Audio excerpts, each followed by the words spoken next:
So tip number 1 is decentering school and realizing that school is a means to an end.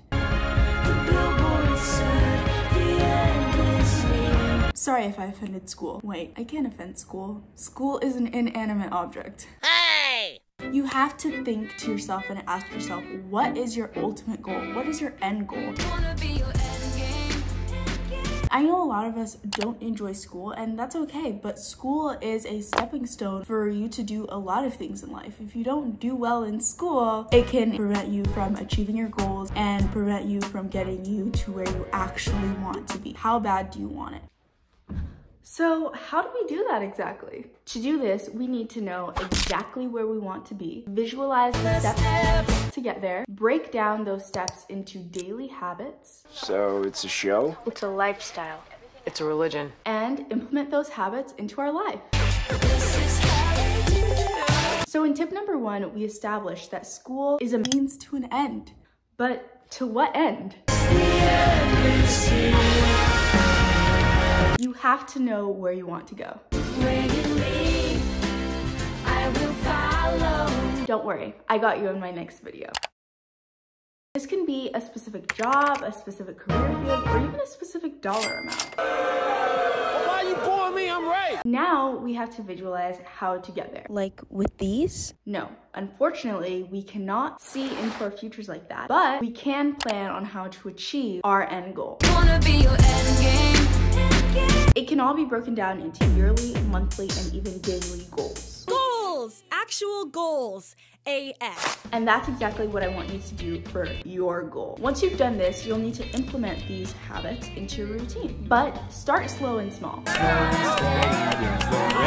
On the flip side, I would also encourage you to find joy in learning. There has to be something that you enjoy of learning. Do you enjoy that hands-on process and note-taking, watching documentaries about what you just learned in class, flashcards, or doing presentations? Like, there has to be, even if it's just a small part. And I think that capitalizing off of that enjoyment and turning that enjoyment into a general enjoyment of school by doing the things that you like doing, not only just faking it until you make it, but like actually like liking it as you're making it, will definitely help all of us in our journeys to becoming that student. Tip number 4 is to teach yourself the concepts. I will be making a detailed video about this in the future, look out for that. But in the meantime, here is a simplified version.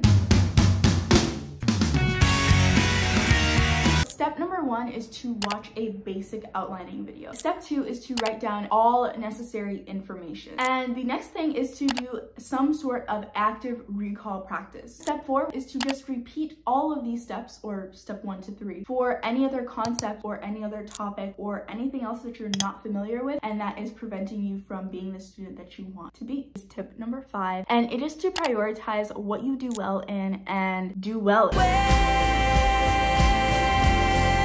in it, so that what you're not as good at, it kind of balances out. Now, this does depend on how your teachers grade stuff, on how your teachers weigh stuff. Take this tip with a grain of salt. It really depends on a lot of things, but if you prioritize what you do well in and kind of on what you don't do as well in, then you'll kind of be better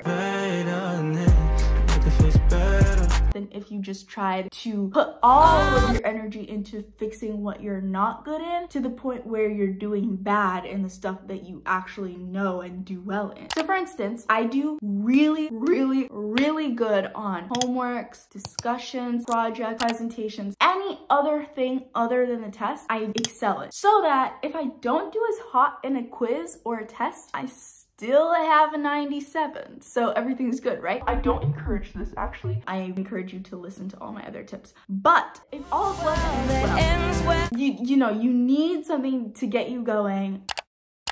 And that's why I am still that student. So the last and final tip that I want to talk about in this video is active recall. And I recently used this study method for my first closed book exam for chemistry in 2 years. It's been 84 years. Because of the pandemic. But I'm gonna tell you guys how I utilize active recall to ace the test.